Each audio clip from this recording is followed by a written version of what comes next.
Përshëndetje dhe mirë se erdhët. Sot do t'i futemi thellë shkencës që fshihet pas disa prej problemeve më kokçarëse të flokëve dhe skalpit. Dhe më rëndësishmja, do të shohim se si teknologjia moderne po na jep zgjidhje vërtet të avancuara. Do të hedhim një vështrim të afërt mbi dy sisteme nga monat që po bëjnë goxha buj. Pra, le ta pranojmë, kush nuk e ka ndjer ato frustrimin kur sheh që flokët po rrallohen, apo kur skalpi thjesht nuk ta le rehat, her i thatë, her me kruajtje, her irrituar. Pyetja është, pse? Çfarë po ndodh në të vërtetë aty poshtë? A është thjesht stresi i përditshëm, apo mosha, apo ka diçka më shkencore që po na shpëton? Mirë, për të gjetur zgjidhjen, duhet të shkojmë te burimi i problemit. Dhe gjithçka fillon fjalë për fjalë te rrënja. Pra, anatomia e flokut. Shikoni pak këtu. Çdo fije floku që kemi, absolutisht çdo fije, del nga një, si thuash, një fabrikë e vogël nën lëkurë që quhet folikull. Mendojeni si motorin e flokut. Nëse motori nuk punon mirë, as floku nuk do të jetë i shëndetshëm. Forca, rritja, gjithçka varet nga ky folikull. Okej. Tani që pam motorin, le të shohim si funksionon ai në praktik. Flokët nuk rriten pafundësisht, ata kanë një cikël të tyrin. Dhe pikërisht këtu fshihet çelësi për të kuptuar pse flokët bien. Pra, çdo fije floku kalon nëpër 3 faza. E para, faza e rritjes, pastaj një fazë e shkurtër tranzicioni dhe në fund faza e pushimit para se të bjerë. E dini cila është gjëja më e rëndësishme? Në një kokë të shëndetshme, pothuajse 90% e flokëve duhet jenë gjithmonë në fazën e parë, atë të rritjes. Kjo është faza VIP, le ta quajmë kështu, faza anagen. Këtu ndodh e gjithë puna. Floku rritet e rritet. Kjo fazë mund të zgjasë nga 2 deri në 7 vjet. Pra, sa më gjatë flokut qëndrojnë në këtë fazë, aq më shumë gjatësi arrin. Pastaj, kemi një pauzë të shkurtër, faza katagen, zgjat vetëm 2-3 javë. Këtu rritja ndalon plotësisht dhe folikuli, ai motori që tham, fillon të tkurret.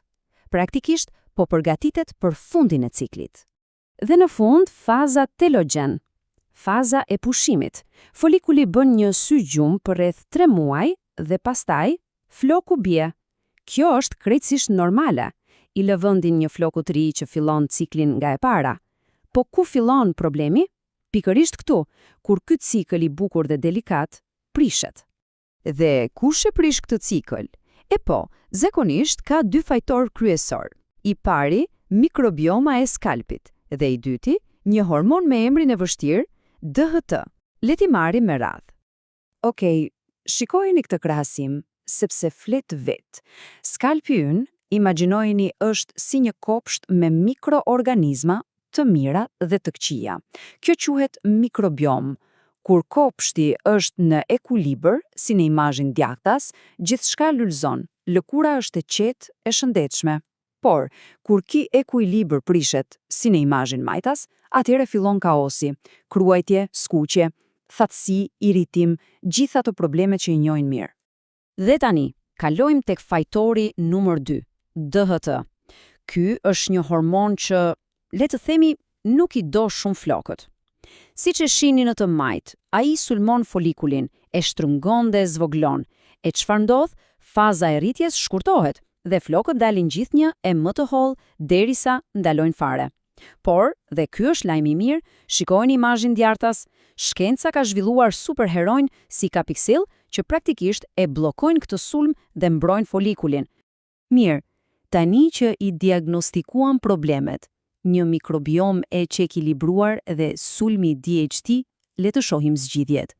Monat ofron 2 strategji të ndryshme, 2 sisteme, ku secili ka një mision super specifik. Këtu i kemi të dyja. Mendojeni si të ndërtosh një shtëpi.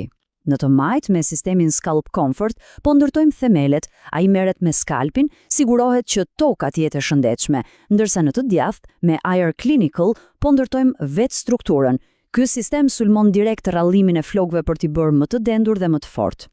Kjo tabele bën super të qartë dallimin.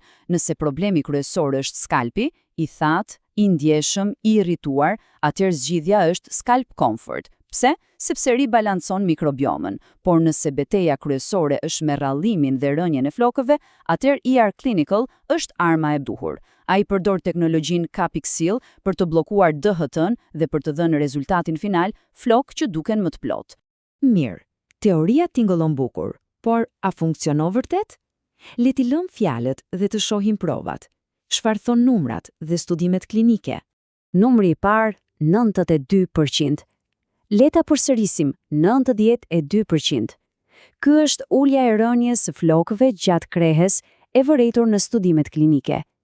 Kjo do të thotë që flokët qëndrojnë aty ku duhet, në kokë. Dhe sa shpejt vjen rezultatet? 60 ditë, vetëm 2 muaj.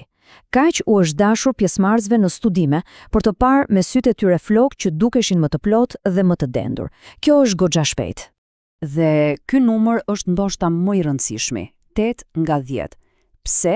Sepse kjo nuk është një matje në laborator, kjo është përvoja reale e njerëzve. 8 nga 10 persona thanë, po, ne pam një përmirësim në rritjen e flokëve. Dhe kur vetë profesionistët e konfirmojnë, kjo jep edhe më shumë peshë. Dëgjoni këtë citim nga një parukier. Këta njerëz shohin gjithë ditën flokë dhe kanë provuar gjithçka. Kur dikush si ai thot rezultatet janë reale dhe të matshme, kjo vërtet do të thotë diçka. Okej, pra, cili është sekreti? Çfarë ka brenda këtyre produkteve që i bën të funksionojnë? Le të shohim përbërësit kryesor. Është si një skuadër ekspertësh, ku secili bën punën e vet. Capixul është mbrojtësi, ai që bllokon DHT-n. Kafeina është energjizuesi, stimulon qarkullimin në skalp. Melatonina është antioksidanti, që mbron folikulat nga dëmtimi. D-biotina është ndërtuesi, forcon flokun nga brenda jashta. Dhe sigurisht, kompleksi skalp komfort është paqëruesi, ai që mban skalpin të qetë dhe në ekuilibër. Pra, nuk është vetëm një përbërës, por një strategji e tërë. Dhe e gjithë kjo na çon në një pyetje të fundit, por thelbësore. A ja vlen të vazhdojmë të mbulojmë simptomat, apo ka ardhur koha të trajtojmë shkakun e vërtetë të problemit? Siç e pam sot, shkenca moderne na jep mjetet për të bërë pikërisht këtë gjë. Zgjedhja në fund të ditës është e jona.